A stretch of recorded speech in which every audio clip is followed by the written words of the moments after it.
ಇವತ್ತು ನಟ ರಣವೀರ್ ಸಿಂಗ್ ಕೇಸು ಇತ್ಯರ್ಥ ಆಗಿದೆ. ಅವರು ಕ್ಷಮಾಪಣೆ ಕೇಳಿ ಒಂದು ಅಫಿಡವಿಟ್ ಹಾಕಿದ್ದಾರೆ. ಆ ಅಫಿಡವಿಟ್ ಮೇಲೆ ಆರ್ಗ್ಯುಮೆಂಟ್ ಆಯಿತು.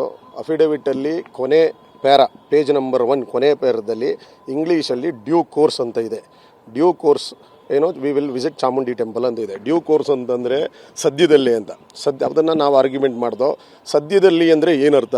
15 ದಿನನ, 30 ದಿನನ, 40 ದಿನನ, 1 ವರ್ಷನ, 10 ವರ್ಷನ ಅಂತ. ಅದಕ್ಕೆ ಅವ್ರ ಕಡೆ ಅಡ್ವೊಕೇಟ್ ಬಂದು ಹೇಳಿದ್ರು ಏನಂತ, ಭದ್ರತೆಯ ಕಾರಣದಿಂದಾಗಿ ಅದನ್ನು ಹೇಳೋಕ್ಕೆ ಬರ್ತಾ ಇಲ್ಲ ನಮಗೆ. ಏಕೆಂದರೆ ದುರಂಧರ್ 1, 2 ಬಂದ ಮೇಲೆ ಸ್ವಲ್ಪ ಭದ್ರತೆ ಕೊರತೆ ಇದೆ, ಏನು ಸೆಕ್ಯೂರಿಟಿ ರೀಸನ್ಸ್ ಅಂತ ಹೇಳಿದ್ರು. ಅದಕ್ಕೆ ನಾವು ಹೇಳೋದು, ಕರ್ನಾಟಕ ಪೊಲೀಸ್ ಮೇಲೆ ನಮಗೆ ನಂಬಿಕೆ ಇದೆ. ಕರ್ನಾಟಕ ಪೊಲೀಸ್ ಎಲ್ಲ ಭದ್ರತೆ ಕೊಡ್ತಾರೆ ಅವ್ರು ಬಂದರೆ ಅಂತೇಳಿ. ಅದಕ್ಕೆ ಸಾಹೇಬರು ಏನು ಕರ್ನಾಟಕ ಪೊಲೀಸ್ ಬಗ್ಗೆ ಎಲ್ಲ ಗೊತ್ತಿದೆ, ಡೈಲಿ ನೋಡ್ತಾ ಇದ್ದೀವಿ ಬಿಡಪ್ಪ ಅಂತ ಹೇಳಿದ್ರು.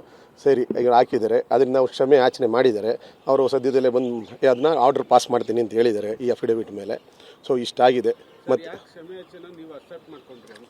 ಏನಪ್ಪ ಕ್ಷಮೆ ಯಾಚನೆ ಯಾಕೆ ಎಕ್ಸೆಪ್ಟ್ ಮಾಡ್ಕೊಂಡಿರೋದಾ? ಕ್ಷಮೆ ಇಲ್ಲದ ಧರ್ಮ ಯಾವುದಯ್ಯ? ಕ್ಷಮೆಯೇ ಬೇಕು ಸಕಲ ಪ್ರಾಣಿಗಳೆಲ್ಲರಲ್ಲಿ, ಪಕ್ಷಿಗಳೆಲ್ಲರಲ್ಲಿಯೂ ಕ್ಷಮೆಯೇ ಧರ್ಮದ ಮೂಲವಯ್ಯ.